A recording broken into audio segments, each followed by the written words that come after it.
Film dimulai pada tahun 1981, di sebuah halte bis, di Savannah, Georgia. Terlihat seorang pria bernama Forrest Gump, mendapati sehelai bulu yang jatuh ke kakinya. Forrest mengambil bulu itu dan menaruhnya ke dalam buku. Kemudian Forrest menawarkan coklat kepada wanita asing yang duduk di sebelahnya. Dia juga mengomentari sepatu wanita itu yang terlihat bersih. Meskipun wanita tersebut tampak tidak peduli, Forrest terus mengajaknya bicara dan mulai menceritakan kilas balik kehidupannya. Adegan pun mundur ke tahun 1950-an, di Greenbow, Alabama. Saat itu Forrest kecil sedang dipasangi penyangga kaki, untuk memperbaiki tulang belakangnya yang melengkung, yang membuatnya tidak dapat berjalan dengan baik. Selain itu, Forrest juga merupakan anak yang memiliki IQ di bawah rata-rata. Dia memiliki IQ 75, hingga membuatnya kesulitan masuk ke sekolah biasa. Meski begitu, ibunya terus berusaha membujuk kepala sekolah agar anaknya diterima di sekolah pilihannya. Dan pada malam harinya, kepala sekolah datang ke rumah Forrest untuk bertemu ibunya. Entah apa yang mereka lakukan, tapi setelah itu Forrest akhirnya diterima di sekolah. Awalnya Forrest hanya tinggal berdua dengan ibunya, namun karena rumahnya besar dan banyak kamar yang kosong, ibunya menyewakan kamar-kamar tersebut, hingga rumahnya kini menjadi ramai. Ketika ibunya memanggil Forrest untuk makan malam, Forrest tidak ada di kamarnya. Rupanya Forrest sedang asyik berjoget di kamar anak muda yang sedang bermain gitar mengiringi Forrest. Suatu malam, ibunya tak sengaja melihat anak muda itu sedang bernyanyi di acara televisi, dan dia melakukan tarian mirip seperti Forrest. Ternyata, anak muda tersebut adalah Elvis Presley muda, dan tarian khasnya itu ternyata terinspirasi dari Forrest. Pada hari pertamanya di sekolah, Forrest bertemu dengan seorang gadis bernama Jenny, dan sejak saat itu mereka berdua menjalin persahabatan yang sangat dekat. Forrest, you can do it. Mama's gonna worry about me. Just stay a little longer. Karena keterbatasannya, Forrest sering dibully oleh teman-temannya di sekolah. Hingga suatu saat ketika Forrest diserang oleh ketiga temannya, Jenny menyuruh Forrest untuk lari menghindari mereka. Saat Forrest berlari, tanpa disadari penyangga kakinya hancur, namun hal itu tidak membuatnya terjatuh. Justru Forrest berlari lebih cepat meninggalkan ketiga teman yang membulinya, meskipun mereka mengendarai sepeda.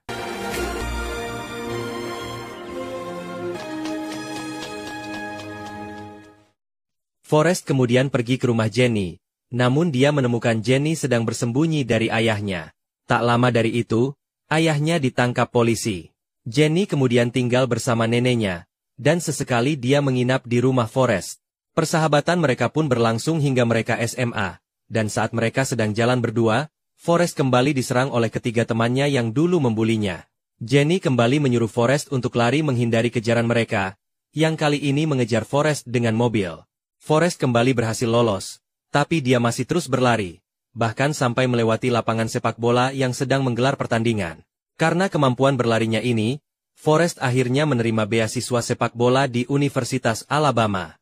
Hingga pada pertandingan resminya, Forrest menjadi pemain kunci atas kemenangan Universitas Alabama, berkat kemampuan berlarinya menjaga bola dari pemain musuh. Karena bakatnya yang mengesankan, Forrest terpilih ke dalam tim sepak bola All-America. Bahkan Forrest diundang ke Gedung Putih oleh Presiden John F. Kennedy, yang disiarkan secara langsung di televisi. Di mana momen tersebut terjadi sebelum Presiden John F. Kennedy ditembak.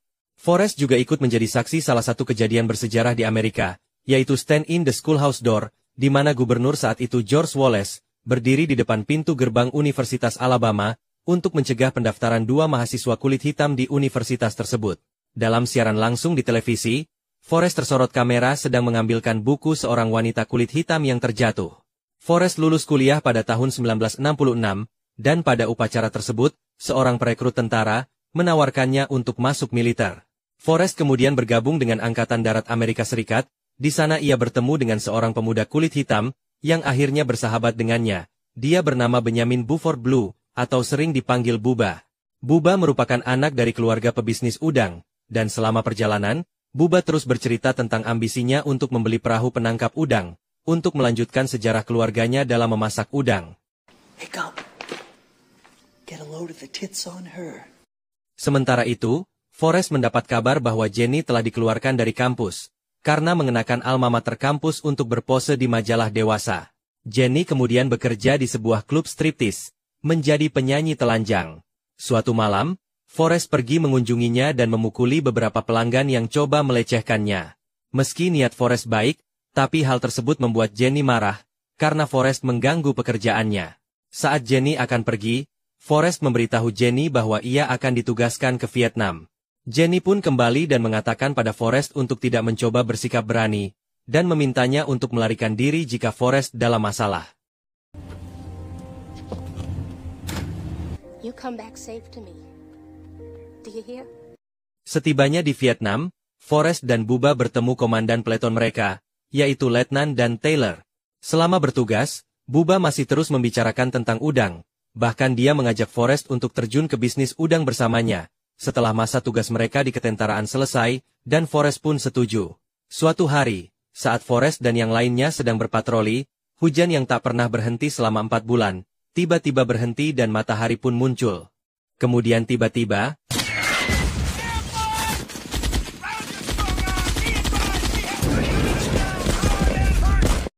sadar tidak akan bisa menang, Letnan Taylor memerintahkan pasukannya untuk mundur, termasuk Forrest juga. Sesuai dengan perintah letnannya, Forrest pun lari menghindari serangan bertubi-tubi itu. Forrest terus berlari seperti yang diminta Jenny, dan karena Forrest telah berlari selama bertahun-tahun, ia lari lebih cepat dari yang lain, hingga ia baru menyadari bahwa hanya dia saja yang tersisa. Forrest pun memutuskan untuk kembali menyelamatkan beberapa temannya, termasuk Letnan Taylor, ke dalam hutan. Sayangnya, sahabatnya Bubba tewas akibat serangan tersebut. Di sisi lain, Letnan Taylor terlihat marah kepada Forrest, meski telah diselamatkan olehnya. Ia merasa lebih baik mati secara terhormat di medan perang, daripada harus melanjutkan hidup tanpa kedua kakinya. Setelah mendapat perawatan di rumah sakit, Forrest diajari bermain tenis meja oleh rekan tentaranya. Forrest langsung bisa memainkannya, dan mulai tertarik dengan olahraga ini. Bahkan ia terus bermain meski tanpa ada lawan, hingga akhirnya ia mahir dan menjadi tontonan rekan-rekan tentaranya. Setelah itu, Forrest kembali pulang, dan atas jasanya menyelamatkan rekan-rekannya pada saat Perang Vietnam, Forrest dianugerahi medali kehormatan oleh Presiden Johnson, yang disiarkan secara langsung di televisi, bertepatan dengan terjadinya aksi demonstrasi yang dikenal dengan peristiwa March on the Pentagon, atau pawai anti-perang di Pentagon, di mana Forrest yang tidak tahu apa-apa, secara tidak sengaja malah ikut ambil bagian pada aksi tersebut, dan disuruh berpidato tentang Perang Vietnam. Namun, ketika Forrest mulai berbicara, ada yang mematikan mikrofonnya, hingga apa yang dibicarakan Forrest jadi tidak terdengar. Selesai berpidato, Forrest melihat Jenny dari kejauhan, dan langsung turun untuk menemuinya. Jenny kemudian mengajak Forrest berjalan-jalan, dan menceritakan perjalanannya selama bergabung dengan komunitas hippie, komunitas yang menyuarakan cinta, kebebasan, perdamaian dan anti kekerasan. Karena Jenny telah memilih jalan hidup sebagai seorang hippie, mereka pun harus berpisah kembali.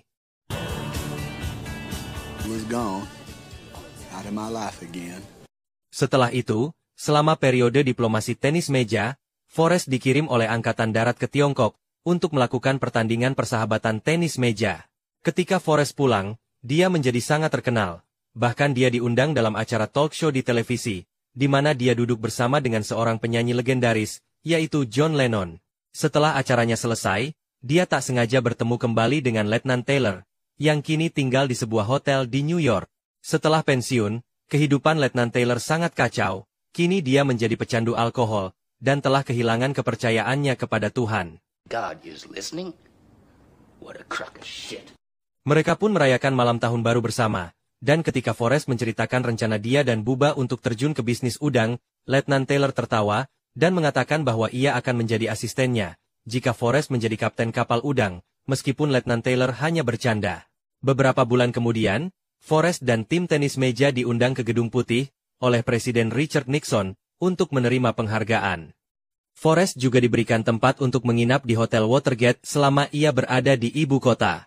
Suatu malam, Forrest terbangun oleh senter dari orang-orang yang berada di kantor seberang kamarnya. Karena lampunya mati, Forrest menyangka mereka sedang kesulitan mencari sekring. Dia pun menelpon pihak keamanan, agar memberitahu bagian pemeliharaan. Namun secara tak sengaja, hal tersebut mengungkap aksi mencurigakan yang dikenal dengan skandal Watergate, di mana karena skandal tersebut, menyebabkan Presiden Nixon mengundurkan diri sebagai Presiden Amerika pada tahun 1974. Tak lama setelah itu, Forrest dibebas tugaskan dari militer, karena masa baktinya telah berakhir. Forrest kemudian pulang ke Alabama menemui ibunya, dan mendapati rumahnya sudah dipenuhi oleh barang kiriman dari perusahaan alat-alat tenis meja, dan uang sebesar $25.000 agar Forrest mempromosikan produknya. Setelah itu, Forrest pergi ke kampung halaman Bubba untuk mengunjungi keluarganya, dan mendatangi makam Bubba, untuk memenuhi janjinya tentang bisnis udangnya. Forrest menggunakan uang $25.000 untuk membeli kapal beserta perlengkapan lainnya, di mana Forrest menamai kapalnya dengan nama Jenny. Sementara itu di sisi lain, Jenny telah terjerumus ke dalam pergaulan bebas dan obat-obat terlarang. Bahkan ia pernah berpikir untuk bunuh diri, karena sudah lelah menjalani kehidupannya.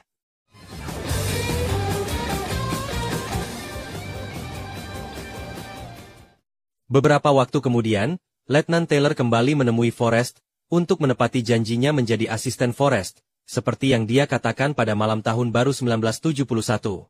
Namun, setelah beberapa minggu melaut, keduanya tidak pernah mendapatkan udang sama sekali. Ketika mereka sedang kesulitan mencari udang, tiba-tiba saja daerah tersebut dilanda badai, yang dikenal dengan Badai Charmen, salah satu badai terbesar yang pernah melanda Amerika. Ternyata, perahu Forrest adalah satu-satunya yang selamat dari badai tersebut. Setelah kejadian itu, mereka akhirnya berhasil menangkap udang dalam jumlah yang sangat besar setiap harinya. Bahkan mereka sampai memiliki 12 kapal penangkap udang, dan mendirikan perusahaan bernama Bubba Gump Shrimp. Setelah menghadapi badai, Letnan Taylor akhirnya sadar dan mulai berdamai dengan hidupnya. Ia juga berterima kasih kepada Forrest, karena telah menyelamatkan hidupnya saat perang di Vietnam. Setelah itu Forrest kembali ke Greenbow pada bulan September 1975, ketika ia mengetahui ibunya sedang sekarat karena kanker. What's the matter, Mom? I'm dying, Forrest. What's Forrest? You never know what you're gonna get. Setelah ibunya meninggal, Forrest memutuskan untuk tinggal di rumah, dan menyerahkan industri udangnya kepada Letnan Taylor. Letnan Taylor kemudian berinvestasi ke perusahaan yang Forrest sebut sebagai perusahaan buah-buahan, yang ternyata, perusahaan itu adalah Apple, saat masih baru didirikan. Dari investasi tersebut, mereka berdua berhasil mendapat keuntungan yang begitu besar. Tapi Forrest memberikan sebagian uangnya pada gereja, dan rumah sakit di kota kelahiran Bubba. Selain itu, Forrest juga memberikan sebagian uangnya itu kepada keluarga Bubba, agar ibu Bubba tak perlu bekerja lagi. Sementara itu, karena Forrest sudah punya banyak uang dan ia senang melakukannya, kini Forrest bekerja sebagai pemotong rumput secara sukarela. Pada tahun 1976, Jenny akhirnya kembali dan menemui Forrest di rumahnya, setelah bertahun-tahun terjerat dalam candu narkoba. Jenny pun tinggal bersama Forrest dan sering menghabiskan waktu bersama. It was like olden times. We was like peas and carrots again. Setelah itu Jenny memberi Forrest hadiah berupa sepatu, dan lantas saja, hal tersebut membuat Forrest sangat bahagia. Lalu pada suatu malam, Forrest melamar Jenny, namun Jenny tak memberi jawaban. You don't want to marry me. Setelah itu, Jenny datang ke kamar Forrest menyatakan bahwa dia mencintainya, dan keduanya pun bercinta. Akan tetapi, besok paginya Jenny malah pergi meninggalkan Forrest, tanpa memberitahunya. You running off too? I'm not running. Forrest yang merasa kesepian, juga pergi dari rumah sambil mulai berlari. Awalnya ia hanya ingin berlari sampai ke ujung jalan, tapi Forrest malah terus berlari sampai melintasi Amerika, meski tanpa tujuan dan alasan tertentu. Namun, aksinya tersebut ternyata menarik perhatian banyak media, dan memotivasi banyak orang untuk ikut berlari bersama Forrest. Namun, setelah berlari selama 3 tahun, Forrest tiba-tiba saja berhenti, karena dia lelah dan memutuskan untuk kembali pulang ke Alabama. I'm pretty tired. Orang-orang yang mengikuti Forrest pun bingung dengan keputusannya yang tiba-tiba. Singkat cerita, Forrest sudah kembali ke rumahnya, dan saat itu, ia mendapat surat dari Jenny, memintanya untuk datang menemui Jenny ke Savannah, Georgia, tempat tinggalnya saat ini. Setelah itu, adegan kembali ke halte bis, tempat awal film dimulai. Di sini kita bisa melihat sepanjang Forrest bercerita, orang asing yang Forrest ajak bicara telah berganti-ganti. Dari seorang perempuan yang tidak peduli mendengar cerita Forrest, lalu bapak-bapak yang menganggap cerita Forrest hanya lelucon, karena dia tak percaya bahwa Forrest adalah pemilik perusahaan Bubba Gump yang terkenal pada saat itu. Hingga akhirnya seorang wanita tua yang tertarik dan setia mendengarkan Forrest bercerita.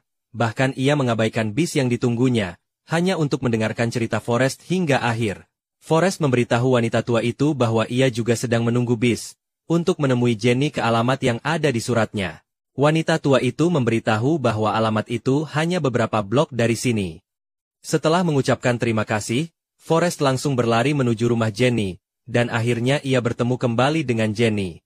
Jenny memperkenalkan Forrest pada seorang anak bernama Forrest Gump Jr., yang ternyata anak itu adalah anak Forrest dan Jenny. Jenny juga memberitahu Forrest bahwa dia sedang sakit parah, akibat virus yang belum ada obatnya dan tidak bisa disembuhkan lagi. Meski begitu, Forrest tetap menerima Jenny dan menikahinya. Acara pernikahan mereka dilakukan secara sederhana di rumah Forrest, yang hanya dihadiri oleh keluarga dan teman dekat saja.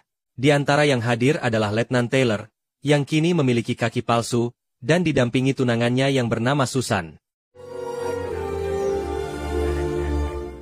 Setelah itu, Forrest, Jenny dan Forrest Jr. menghabiskan waktu bersama selama setahun sebagai sebuah keluarga, sebelum Jenny meninggal pada hari Sabtu, 22 Maret 1982. Forrest menguburkan Jenny di bawah pohon tempat mereka bermain saat kecil. Setelah itu, Forrest terus melanjutkan hidupnya bersama Forrest Jr., dan mengajarinya banyak hal. Kemudian Forrest menemani putranya menunggu bis sekolah seperti Forrest saat masih kecil dulu. Setelah Forrest Jr. berangkat, sehelai bulu di kaki Forrest terbang, dan film pun berakhir. Pesan moral yang bisa kita ambil dari film ini adalah, jangan pernah takut mencoba, karena seringkali ketakutan akan kegagalan membuat kita tidak berani mencoba, padahal rasa takut itu sendiri yang akan membuat kita selalu gagal.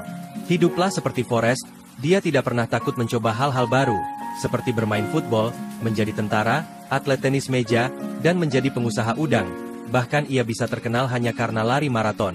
Semua yang ia lakukan hanya mencoba tanpa peduli hasilnya. Forrest Gump adalah orang yang jujur dan sederhana, dan kadang-kadang, kesederhanaan dan kejujuran adalah nilai yang lebih penting daripada kecerdasan atau ambisi. Film ini juga mengajarkan untuk menghargai setiap momen dalam hidup, karena setiap pengalaman, baik atau buruk, memiliki nilai dan pelajaran tersendiri. Secara keseluruhan, Forrest Gump mengajak penontonnya untuk melihat keindahan dalam kesederhanaan, menghargai hubungan, dan tetap optimis dalam menghadapi tantangan hidup.